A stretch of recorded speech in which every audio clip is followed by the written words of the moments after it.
Dear students, ഇന്നത്തെ class FEM 4.7 leverage അനാലിസിസിലെ second type ലിവറേജായ ഓപ്പറേറ്റിംഗ് ലിവറേജ് എന്നതിനെ പറ്റിയാണ് ഡിസ്കസ് ചെയ്യുന്നത്. Operating cost may be mainly divided into two types. They are variable cost and fixed cost. Variable costs vary according to changes in the sales, but fixed costs do not vary according to changes in sales. It remains same, it remains constant at every level of activity. Okay, and the operating leverage means the use of fixed cost in the operating cost structure of the company. കമ്പനിയുടെ operating cost സ്ട്രക്ചറിൽ fixed cost ഉൾപ്പെടുത്തുന്നതിനെയാണ് ഈ operating leverage എന്നതുകൊണ്ട് ഉദ്ദേശിക്കുന്നത്. ഈ fixed cost are more as compared to variable cost, നമുക്ക് എന്ത് പറയാം? The operating leverage is very high എന്ന് പറയും.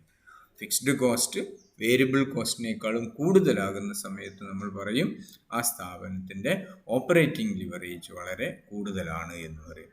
ഇനി ഓർക്കൂ, കഴിഞ്ഞ ദിവസം നമ്മൾ പഠിച്ച ഫിനാൻഷ്യൽ ലിവറേജിൽ ക്യാപിറ്റൽ സ്ട്രക്ചറിനകത്ത് ഫിക്സ്ഡ് കോസ്റ്റ് ബിയറിംഗ് ഫണ്ട് ഉൾപ്പെടുത്തുന്നതിനെയായിരുന്നു ഉദ്ദേശിച്ചത്. ഇവിടെ ഓപ്പറേറ്റിംഗ് കോസ്റ്റ് സ്ട്രക്ചറിൽ ഫിക്സ്ഡ് കോസ്റ്റ്, വേരിയബിളും ഉണ്ടാവും ഫിക്സ്ഡും ഉണ്ടാവും, അതിൽ ഫിക്സ്ഡ് കോസ്റ്റ് ഉൾപ്പെടുത്തുക, അതിനെയാണ് ഓപ്പറേറ്റിംഗ് ലിവറേജ് എന്നതുകൊണ്ട് ഉദ്ദേശിക്കുന്നത്. Clear?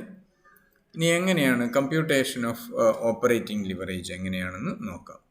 Operating leverage or OL is equal to contribution divided by EBIT. You know what is contribution? Contribution is equal to sales minus variable cost. And when we deduct fixed cost from contribution, we get EBIT. Earnings before interest and tax is equal to contribution minus fixed cost. If contribution exceeds fixed cost, the operating leverage is favorable, and if contribution is less than fixed cost, the operating leverage is unfavorable. നേരത്തെ financial ലിവറേജിൽ പഠിച്ചതുപോലെ രണ്ട് തരത്തിലുള്ള operating leverage ആണുള്ളത്. ഒന്ന് favourable operating leverage and unfavourable operating leverage. അപ്പോൾ contribution exceeds fixed കോസ്റ്റിനേക്കാളും കൂടുതൽ contribution ഉണ്ട് എങ്കിൽ നമുക്ക് പറയാം ഓപ്പറേറ്റിംഗ് ലിവറേജ് ഫേവറബിൾ ആണ്. ഇനി നേരെ തിരിച്ചാണെങ്കിൽ കോൺട്രിബ്യൂഷൻ ഫിക്സ്ഡ് കോസ്റ്റ് എമൗണ്ടിനേക്കാളും കുറവാണ് എങ്കിൽ നമ്മൾ പറയും അൺഫേവറബിൾ ഓപ്പറേറ്റിംഗ് ലിവറേജ് ആണെന്ന് പറയും. Okay, if to levels of EBIT are given, we may compute the degree of operating leverage. നമ്മൾ കഴിഞ്ഞ ഫിനാൻഷ്യൽ ലിവറേജിൽ പഠിച്ചതുപോലെ തന്നെ രണ്ട് പീരീഡിലുള്ള എബിറ്റ് തന്നിട്ടുണ്ടെങ്കിൽ, മറ്റ് ഡീറ്റെയിൽസ് ഒക്കെ തന്നിട്ടുണ്ടെങ്കിൽ നമുക്ക് ഓപ്പറേറ്റിംഗ് ലിവറേജ് കണ്ടുപിടിക്കുമ്പോൾ അതിനെ നമ്മൾ ഡിഗ്രി ഓഫ് ഓപ്പറേറ്റിംഗ് ലിവറേജ് എന്ന് പറയാം. Degree of operating leverage is equal to percentage change in EBIT divided by percentage change in sales. നേരത്തെ നമ്മൾ ഡിഗ്രി ഓഫ് ഫിനാൻഷ്യൽ ലിവറേജ് പഠിച്ചിട്ടുണ്ടായിരുന്നു. ഡിഗ്രി ഓഫ് ഫിനാൻഷ്യൽ ലിവറേജ് എന്തായിരുന്നു? Is equal to percentage change in EPS divided by percentage change in EBIT ആയിരുന്നു. എങ്കിൽ ഇവിടെ degree of operating leverage is equal to percentage change in EBIT divided by percentage change in sales. Okay, ഇനി നമുക്ക് operating leverage കാൽക്കുലേഷനുമായി ബന്ധപ്പെട്ട് ഒരു question നോക്കാം. XYZ Limited sells 80,000 units of a product. The selling price per unit is ₹8 and the variable cost per unit is ₹2. Fixed cost for the year amounts to ₹330,000.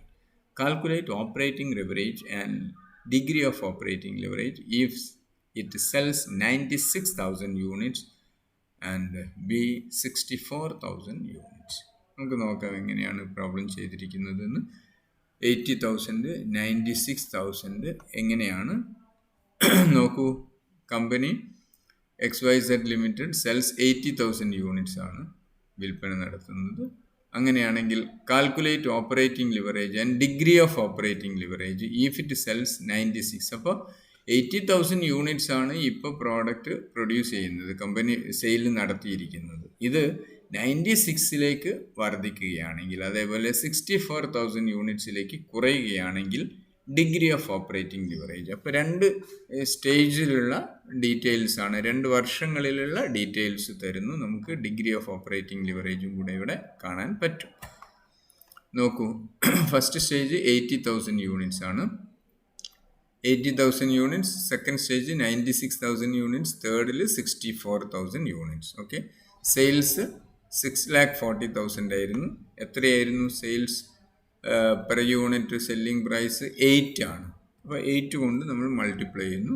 80,000 into 8 6,40,000. 96,000 into 8 7,68,000. 64,000 into 8 5,12,000. Okay, variable cost ഈ selling പ്രൈസിൻ്റെ എത്ര percentage ആയിരുന്നു variable cost വരുന്നത്? Variable cost 2 per unit ആണ്. 2 per unit എന്ന് പറയുമ്പോൾ 80,000 into 2 1,60,000. 96,000 into 1,92,000. 64,000 into 2 1,28,000. Variable cost less ചെയ്ത് കഴിഞ്ഞാൽ കോൺട്രിബ്യൂഷൻ കിട്ടുന്നു. ഓക്കെ, ഫിക്സ്ഡ് കോസ്റ്റ് 3,20,000 ആണ്. ഏത് ലെവൽ ഓഫ് ആക്ടിവിറ്റി ആയി കഴിഞ്ഞാലും fixed cost remains constant. Okay, 3,30,000. Then we get EBIT. First stage 1,50,000, second stage 2,46,000 and third stage 54,000.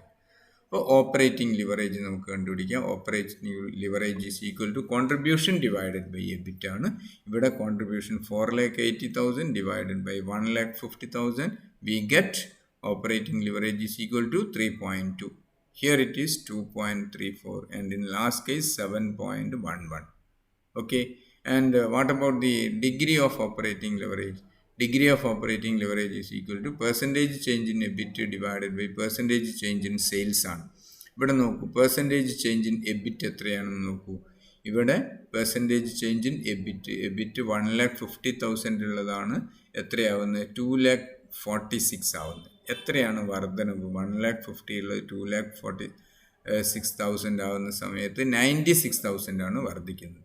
അപ്പോൾ 1,50,000 ഉള്ളത് 96,000 വർദ്ധിക്കുന്നു. അപ്പോൾ 1,50,000 96,000 ഇൻറ്റു 100. അപ്പോൾ 64,000 ആണ് എബിറ്റിൽ ഉണ്ടാവുന്ന.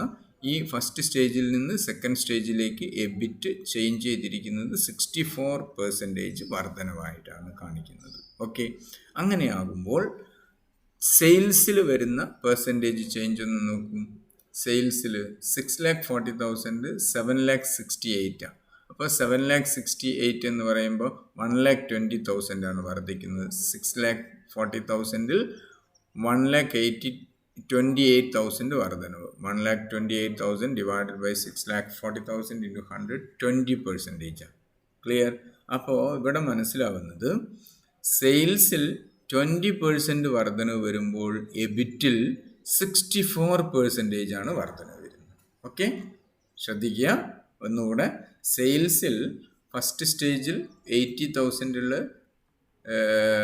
96,000 ആണ് വർധനവ്.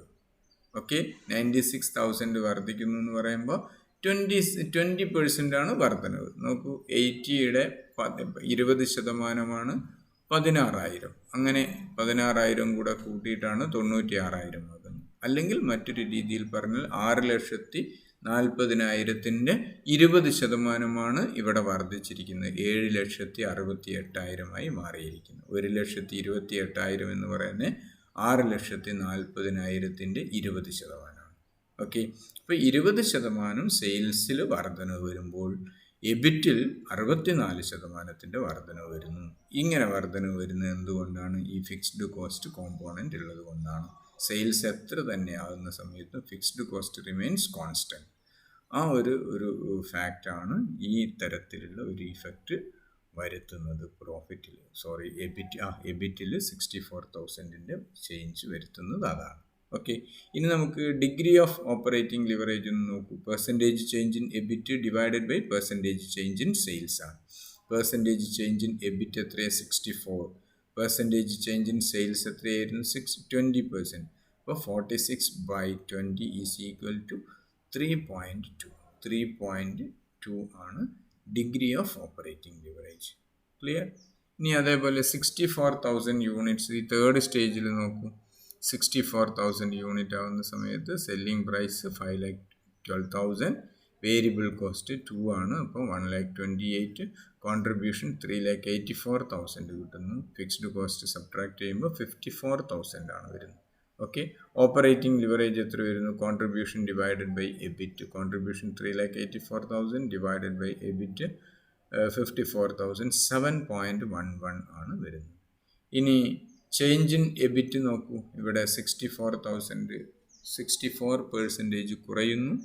അപ്പോൾ സെയിൽസ് 20% ആണ് സെയിൽസിൽ കുറവ് വന്നിട്ടുള്ളത്. ഇത് പ്ലസ് അല്ല, മൈനസ് ആണ് ഇവിടെ വേണ്ടത്. മൈനസ് ആണ്, -20% ആണ് സെയിൽസ്. അപ്പോൾ സെയിൽസ് 20% കുറവ് വന്നപ്പോൾ എബിറ്റിൽ 64% കുറവാണ് വന്നിരിക്കുന്നത്. Okay, and what about the degree of operating leverage? Percentage change in EBIT divided by percentage change in sales ആണ്. 64 divided by 20 equal to 3.2 എന്ന് പറഞ്ഞ് കുറഞ്ഞിരിക്കുകയാണ്.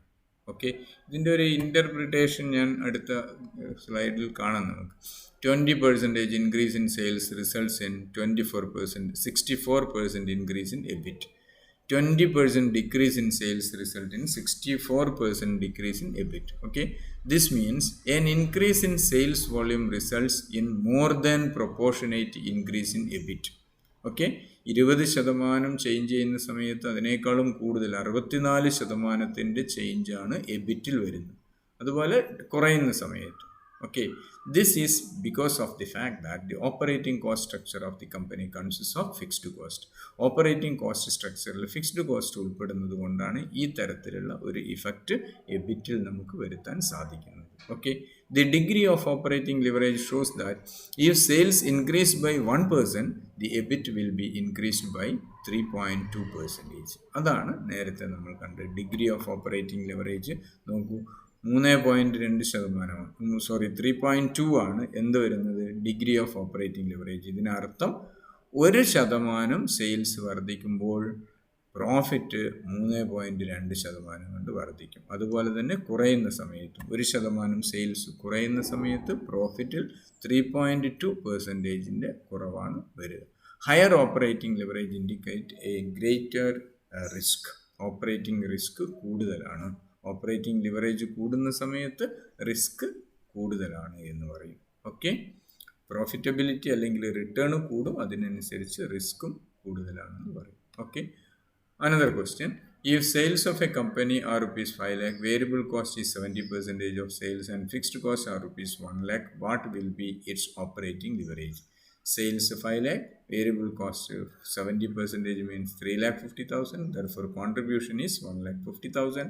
Fixed cost 1 lakh. When we subtract this fixed cost, we get a bit rupees 50,000. Okay, and operating leverage is equal to contribution divided by EBIT, means 1,50,000 divided by 50,000 is equal to 3.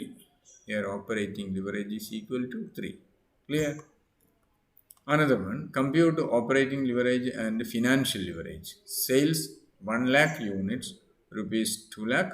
Variable cost per unit rupees 0.7, fixed cost rupees 65,000, interest charge rupees 15,000. Okay, നമുക്ക് നോക്കാം ഈ EBIT contribution ഇതൊക്കെ ഒന്ന് calculate ചെയ്യാം. Sales 2 lakh ആണ്. 1 lakh into 2 rupees ആയിരിക്കാം. 1 lakh total amount 2 lakh ആണ്. Less variable cost എത്രയാണ്? Variable cost per unit rupees 0.7 ആണ്. അപ്പോൾ 1 lakh into 0.7, 70,000. Contribution 1,30,000. Fixed cost is 65,000 and therefore we get a bit rupees 65,000. Interest charges, fixed cost, fixed interest charge 15,000 ആണ്. അപ്പോൾ earnings before tax 50,000 ആണ് കിട്ടിയിരിക്കുന്നത്. അപ്പോൾ നമുക്കറിയാം operating leverage എന്ന് പറഞ്ഞാൽ കോൺട്രിബ്യൂഷൻ ഡിവൈഡഡ് ബൈ എബിറ്റ് ആണ്. ഇവിടെ 1,30,000 divided by 65,000 is equal to. എന്നാൽ financial leverage is equal to EBIT minus EBT ആണ്. പറഞ്ഞാൽ 65,000 ഡിവൈഡഡ് ബൈ 50,000 ഈസ് ഈക്വൽ ടു 1.3. ക്ലിയർ? യെസ്. നമുക്ക് what are the important differences between financial leverage and operating leverage നോക്കാം. Operating leverage, financial leverage. First one, operating leverage shows the effect of change in sales on EBIT, but financial leverage shows the effect of changes in EBIT on EPS. Okay. Then second one is operating leverage establishes a relationship between EBIT and sales. But financial leverage establishes the relationship between EBIT and EPS. Third one, operating leverage affects EBIT. On the other hand, financial leverage affects earnings after tax. The fourth difference is operating leverage is concerned with the investment decision. Clear? But financial leverage is concerned with the financing decision. Capital structure-മായി ബന്ധപ്പെട്ടാണ് ഇത് investment ഡിസിഷനുമായി ബന്ധപ്പെട്ടാണ്, അല്ലെങ്കിൽ operating സ്ട്രക്ചറുമായി ബന്ധപ്പെട്ടുള്ളതാണ്. It is the first stage leverage. Then financial leverage is the second stage leverage. എന്താ first stage leverage എന്ന് പറയുന്നത്? നമ്മൾ സെയിൽസിൽ നിന്ന് വേരിയബിൾ കോസ്റ്റ് ലെസ് ചെയ്തിട്ടുള്ള കോൺട്രിബ്യൂഷൻ, ആ കോൺട്രിബ്യൂഷനിൽ നിന്ന് ഫിക്സ്ഡ് കോസ്റ്റ് ലെസ് ചെയ്ത് കഴിഞ്ഞാൽ കിട്ടുന്ന എബിറ്റും തമ്മിലുള്ള ഫസ്റ്റ് സ്റ്റേജിലുള്ള ലിവറേജ് ആണ് ഓപ്പറേറ്റിംഗ് ലിവറേജ്. എന്നാൽ എബിറ്റിൽ നിന്ന് ഇൻട്രസ്റ്റ് ലെസ് ചെയ്ത ശേഷം കിട്ടുന്ന എപ്റ്റ്, അതും എബിറ്റും എപ്റ്റും തമ്മിലുള്ള തൊട്ടടുത്ത സ്റ്റേജിൽ വരുന്നതാണ്, അതാണ് ഫിനാൻഷ്യൽ ലിവറേജ്. അതുകൊണ്ട് അതിനെ സെക്കൻഡ് സ്റ്റേജ് ലിവറേജ് എന്ന് പറയുന്നു. Okay. Sixth and last difference is operating leverage deals with business risk of the firm. Operating business risk എന്ന് പറയാം, ഓപ്പറേറ്റിംഗ് റിസ്ക് എന്ന് പറയാം. Okay. But financial leverage deals with financial risk of the firm. ഇത്രയാണ് operating ലിവറേജും financial ലിവറേജും തമ്മിലുള്ള പ്രധാനപ്പെട്ട differences. ഇനി നമുക്ക് leverage അനാലിസിസിൽ ഒരു ലിവറേജ് കൂടെ, മിക്സ്ഡ് അല്ലെങ്കിൽ കമ്പൈൻഡ് ലിവറേജ് എന്ന ഭാഗം പഠിക്കാനുണ്ട്. അത് അടുത്ത ക്ലാസ്സിൽ. അതിൽ നമുക്ക് ഓപ്പറേറ്റിംഗ് ലിവറേജും ഫിനാൻഷ്യൽ ലിവറേജും ഒക്കെ വരുന്ന രീതിയിലുള്ള എല്ലാ പ്രോബ്ലംസും ഉൾപ്പെടുത്തിയിട്ടുള്ള എല്ലാ ടൈപ്പ് ലിവറേജും കമ്പ്യൂട്ട് ചെയ്യുന്ന തരത്തിലുള്ള ക്വസ്റ്റ്യൻസ് ഉൾപ്പെടുത്തി പഠിക്കാം. ഓക്കെ. Thank you.